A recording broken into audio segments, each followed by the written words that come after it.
जी भैया, अस्सलाम वालेकुम। आज हम देखेंगे कि 3 मार्क्स पेपर वन में, बिजनेस के पेपर वन में 3 मार्क्स और 5 मार्क्स के क्वेश्चन कैसे किए जाते हैं। सबसे पहले बेटा आपको ये समझना पड़ेगा कि 3 मार्क्स और 5 मार्क्स डिवाइड कैसे होते हैं। आपके जो आंसर बुकलेट चेक होती है वो बिल्कुल इसी तरीके से होती है।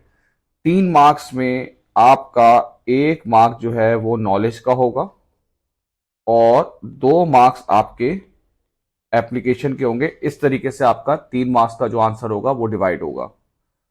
5 मार्क्स में क्या होगा, 1 मार्क आपका नॉलेज का है, 2 मार्क्स आपके एप्लीकेशन के हैं और 2 मार्क्स आपके एनालिसिस के। जब भी एनालिसिस 2 मार्क्स होगा तो ऑब्वियसली सी बात है वो डेवलप एनालिसिस उसी में आएगा। ठीक है। अब अगर मैं 5 मार्क्स के सवाल की प्रैक्टिस करता हूं तो ऑटोमेटिकली 3 मार्क्स का सवाल भी मुझसे हो जाएगा। कैसे? अगर मैंने 5 मार्क्स का आंसर लिखा, उसमें से मैं ये हटा देता हूं, एनालिसिस हटा देता हूं, तो वो ऑब्वियसली सी बात है कितने का बन जाएगा, वो बन जाएगा 3 मार्क्स का। तो सबसे पहले क्या होता है बेटा कि सर पेपर वन में जब कोई केस स्टडी नहीं है तो हम एप्लीकेशन कैसे करेंगे। सही है ना, हम एप्लीकेशन कैसे करेंगे। आप एक बिजनेस सिनेरियो क्रिएट करोगे। कैसे क्रिएट करोगे? For example a business, for example a tech business, for example a manufacturing company, for example a restaurant, for example a college, for example a hospital. मतलब आप कोई भी सिनेरियो क्रिएट करके वो जो पॉइंट आपने नॉलेज का कहा है वो उस पर अप्लाई करोगे। लेकिन आसपास कोई भी बिजनेस देख लीजिएगा, स्कूल का, कॉलेज का, रेस्टोरेंट का, सही ना, कोई शॉप है, कोई क्या नाम है, फर्नीचर की शॉप है, कोई गारमेंट्स की शॉप है, मतलब इसी तरीके से आप लिखेंगे तो आपकी एप्लीकेशन हो जाएगी। अब मैं आपको एक कि फॉर एग्जांपल एक हम सवाल देखते हैं।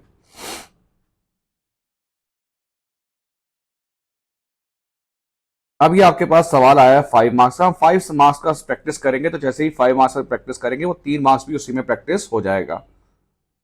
अच्छा, अब क्या है आपके सामने, explain one benefit of just in time. अब कुछ बच्चे यहाँ पे इतनी बेवकूफ़ी करते हैं वो उसकी डेफिनेशन लिखना शुरू कर देते हैं। भाई कोई 8 मार्क्स वगैरह में भी, 5 मार्क्स में भी आपकी कोई डेफिनेशन की जरूरत नहीं है। वो अगर डेफिनेशन आपसे पूछेगा, आपसे अगर करवानी होगी, वो आपसे पूछेगा डिफाइन जस्ट इन टाइम। तो सबसे पहली बात क्या है, one benefit of using just in time. चलें भाई, एक बेनिफिट हम लिखते हैं जस्ट इन टाइम का। क्या है भाई? ये आ गया आपके पास, लेस स्टोरेज कॉस्ट। ये आपने सिर्फ नॉलेज दी है, ये आपका 1 मार्क होगा। बात समझ में आई? क्योंकि 1 मार्क आपका नॉलेज का है, 2 मार्क्स आपका एप्लीकेशन का है और 2 मार्क्स आपके एनालिसिस का है, यानी कि डेवलप एनालिसिस वगैरह। अब रिड्यूस स्टोरेज कॉस्ट, ये आपका नॉलेज हो गया। अब इसी बात को आपको किसी भी बिजनेस के सिनेरियो में रखना है। ठीक है ना, खुद ही आपको क्रिएट करके उसको रखना है। जैसे मैं आपके सामने एक सिनेरियो रखता हूं, ये है application. For example, a car manufacturer can use just in time to ensure that parts such as tires and engines are only delivered only when they are required for assembly। देखा, ये चीज मैंने scenario में खुद से scenario बनाया और उसमें मैंने लगा दिया। आप इसको किसी और तरीके से भी कर सकते, कोई ऐसा मसला नहीं है। बस मुझे ये बताना है कि लेस स्टोरेज कॉस्ट किसी भी सिनेरियो में रख के कैसे होगी। मैंने कहा रिड्यूस स्टोरेज कॉस्ट होगी। क्यों होगी? क्योंकि जैसे फॉर एग्जांपल एक कार मैन्युफैक्चरिंग कंपनी होगी, वो उसी वक्त पार्ट्स यानी कि इंजन, टायर्स ऑर्डर करेगी जब उसके पास कोई ऑर्डर होगा। सही ना। अब यही चीज मैंने लिंक की है कहां पर, एक केस स्टडी में। अब इसकी वजह से क्या होगा बेटा, वो एनालिसिस बन जाएगा। ये बात समझी? इसको मैंने एक सिनेरियो में लगाया, सही है ना, कि वो तभी ऑर्डर करेगा जब उसके पास ऑर्डर होगा, तभी उसकी स्टोरेज कॉस्ट कम होगी। अब इसकी वजह से फर्दर क्या होगा, वो आपका एनालिसिस, डेवलप एनालिसिस हो जाएगा। देख लेंगे भाई,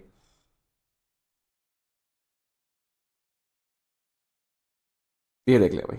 इसकी वजह से आपकी recruitment cost, sorry storage cost क्या हो जाएगी, कम हो जाएगी, जिसकी वजह से आपका प्रॉफिट बढ़ जाएगा। एनालिसिस हो गया। अब यही प्रॉफिट आप यूज करोगे इन अदर क्रिटिकल एक्टिविटीज। अब इसके आगे आप लिखोगे, यही जो प्रॉफिट बचेगा, जो पैसा बचेगा, ये आप यूज करोगे to invest in other critical activities such as marketing, product development. इसमें आप जो है वो प्रोडक्ट को पैसा लगाओगे, प्रॉफिट लगाओगे, री इन्वेस्ट करोगे, जिसकी वजह से क्या होगा कि आपका बिजनेस मोर कंपेरेटिव हो जाएगा। बात समझ में आई? जब आपने कहा जस्ट इन टाइम का फायदा ये होता है स्टोरेज कॉस्ट कम हो जाती है, ये आपका नॉलेज हो गया। इसको आपने एक सिनेरियो, एक खुद से बिजनेस का सिनेरियो बनाया और उसमें लिंक कर दिया, तो ये आपका क्या हो जाएगा, एप्लीकेशन हो जाएगा, और उसकी वजह से बिजनेस को फर्दर क्या बेनिफिट होगा, उससे क्या होगा, ये आपका एनालिसिस हो जाएगा। सही है ना। अब इसमें कुछ और सवाल भी देख लेते हैं हम लोग। एक और सवाल में भी हम इसको ये आया आपके पास, one benefit of price skimming. पहले तो प्राइस स्कीमिंग मैं ऐसे ही आपको एक्सप्लेन कर रहा हूं। जब आप कोई नई टेक्नोलॉजी, कोई नया फीचर, कोई नया मॉडल लेकर आते हैं तो आप बहुत ज्यादा प्राइस चार्ज करते हैं, और that pricing strategy is called price skimming. Apple का नया फोन आएगा, नया मॉडल आएगा, बहुत महंगा होगा, वो मार्केटिंग स्ट्रेटेजी, प्राइसिंग स्ट्रेटेजी कहलाती है प्राइस स्कीमिंग। कोई भी सिविक का नया मॉडल आएगा, उसकी प्राइस बहुत ज्यादा होगी, वही अगेन प्राइस स्कीमिंग। अब एक बेनिफिट बताएं प्राइस स्कीमिंग का, और ये 5 मार्क्स का सवाल है। तो क्या होगा भाई, 1 मार्क नॉलेज के होंगे, 2 मार्क्स एप्लीकेशन के होंगे, और 2 मार्क्स एनालिसिस के होंगे। अब आप देखते हैं भाई, इसको ज्यादा प्राइस चार्ज करने का फायदा क्या है। ज्यादा प्राइस चार्ज करने का फायदा है हाई प्रॉफिट मार्जिन। ये नॉलेज हो गया आपका। ठीक है बेटा, ये आपका क्या हो जाएगा, हाई प्रॉफिट मार्जिन, यानी कि प्राइस ज्यादा होगी तो प्रॉफिट मार्जिन ज्यादा होगा। सही है भाई। अब इसी चीज को आप किसी सिनेरियो में लगा दें। सही है ना, एक सिनेरियो क्रिएट करें और इसमें लगा दें। फॉर एग्जाम्पल देखें, ये मैंने एक सिनेरियो क्रिएट किया। For example, a luxury watch brand launching a limited edition model can charge high price to customer who value exchange and premium quality. उसने कहा एक लग्जरी जो वॉच का ब्रांड है, वो एक लिमिटेड एडिशन जो है वो क्या नाम है, लिमिटेड एडिशन लॉन्च कर रहा है, और उसकी वो बहुत ज्यादा हाई प्राइस चार्ज कर रहा है, और कस्टमर देंगे भी। कौन कस्टमर देंगे, जो कि एक्सक्लूसिविटी और प्रीमियम क्वालिटी को के प्रोडक्ट्स को खरीदते हैं। बात समझ में आई। तो जब आप एक बेनिफिट ऑफ प्राइस स्कीमिंग बताएंगे तो आप क्या बताएंगे कि उसका प्रॉफिट मार्जिन ज्यादा होता है। अब इसी को किसी एक सिनेरियो में लिंक करके बता दें आप कि एक लग्जरी वॉच ब्रांड है जो एक लिमिटेड एडिशन जो है वो लॉन्च कर रहा है, और जो कस्टमर लिमिटेड एडिशन एक्सक्लूसिविटी के वो चीज हमारे पास है तो लोगों के पास नहीं है, और क्वालिटी को जो प्रेफर करते हैं वो उसके लिए ज्यादा प्राइस देने को तैयार हो जाएंगे, जिसकी वजह से आपका ज्यादा प्रॉफिट मार्जिन होगा। अब यही चीज मैंने लिंक की है बेटा, किसके, इस पॉइंट से लिंक किया। अब इसकी वजह से क्या होगा देख लेते हैं भाई, एनालिसिस। इसकी वजह से बेटा क्या होगा कि this high price create high profit margin, जिसकी वजह से क्या होगा, enabling the company to recover its research and development cost quickly. ज्यादा प्राइस चार्ज करने की वजह से बिजनेस को फायदा क्या होगा कि प्रॉफिट मार्जिन ज्यादा होगा। प्रॉफिट मार्जिन ज्यादा होने की वजह से क्या होगा कि वो अपनी रिसर्च और डेवलपमेंट कॉस्ट को क्विकली रिकवर कर सकती है, क्योंकि जो आप नई चीज मार्केट में लेकर आए हो उससे पीछे आपने बहुत ज्यादा रिसर्च और डेवलपमेंट की होगी। और ये जो ज्यादा प्रॉफिट है, again this can be further invested into other critical activities such as marketing, such as product development, and when you spend your finance on these activities, critical activities, that will make your business more competitive। ये हो गया इस बात की analysis. बात समझ में आ रही है बेटा। अच्छा, अब एक और इसका देख लेते हैं भाई।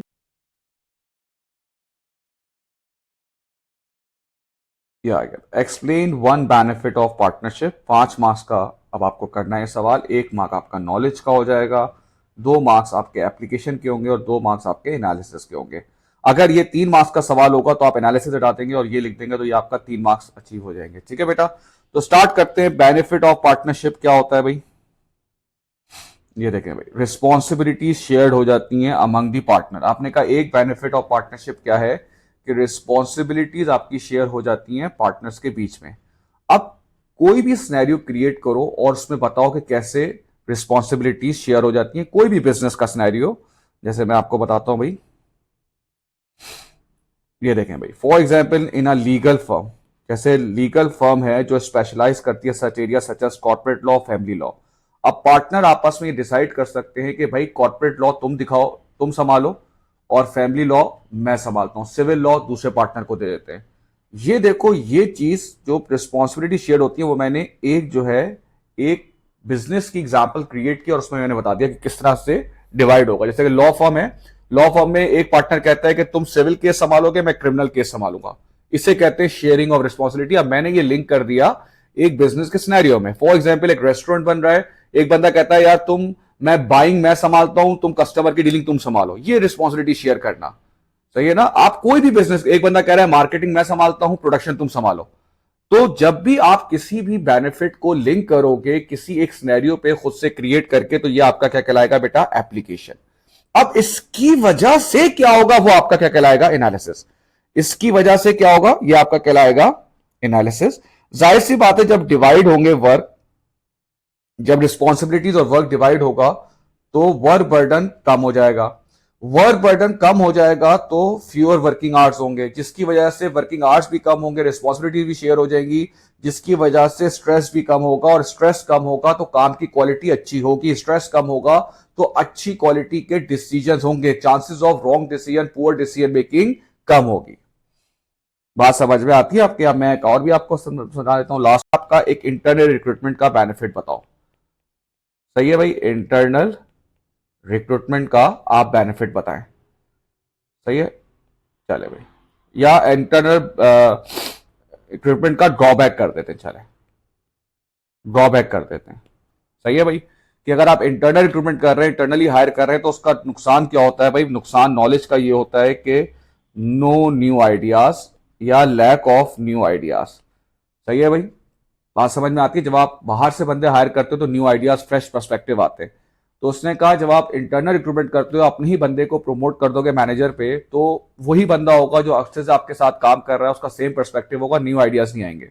अब आप इसको किसी भी एग्जाम्पल में क्रिएट करो, एक बिजनेस सिनेरियो में क्रिएट करो। मैंने कहा फॉर एग्जाम्पल एक ज्वेलरी की शॉप है और वो अपने मैनेजर जो एम्प्लॉय था उसको प्रमोट करके मैनेजर बना देते हैं, तो जाहिर सी बात है उनका सेम पर्सपेक्टिव होगा, और इसकी वजह से क्या होगा, जो उनके जो डिजाइन है ना, वो भी, उसके डिजाइन जो है वो भी हो सकता है आउटडेटेड हो, पुराने हो, नए ना हो, और जो उनकी जो मार्केटिंग की जो स्ट्रेटजीज है ना, वो भी जो है पुरानी चल रही हो, नई ना हो। उसने कहा इंटरनल रिक्रूटमेंट आप करेंगे तो नुकसान क्या होगा कि कोई न्यू आइडियाज नहीं आएंगे, नए प्रोसेसेस प्रोसीजर्स फॉलो नहीं होंगे, जो पुराने हैं वही होंगे।